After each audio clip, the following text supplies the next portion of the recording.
Welcome to our new folder feature demo. We've introduced a new sidebar that streamlines the management of your remote desktops and apps. Let's see how it works. Start by selecting the Create button in the sidebar, then Get Started. Choose the entitlements you like to include in the folder, give your folder a name, and click Create. Your newly created folder will instantly appear in the sidebar with your selected items organized inside. Adding more items is easy. Simply hit Update or right-click an app and select Add to Folder. Folders enhance navigation by logically categorizing items, making them more intuitive and user-friendly to manage. Making changes and updates is straightforward. To add more entitlements, hit Edit, select the items, and then click Update. You can remove entitlements from any folder with a right-click and select Remove.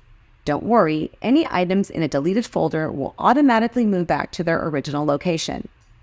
You can rename and change entitlements by using the Edit and Update buttons. Creating additional folders and adding entitlements is just as simple. It can be done by selecting, Create, adding entitlements, and then naming the folder. Your folders will sync across all your platforms, ensuring your configurations remain consistent no matter which device you're using. This new folder feature is designed to give you more control and organization and provide more efficient management for your remote desktops and apps.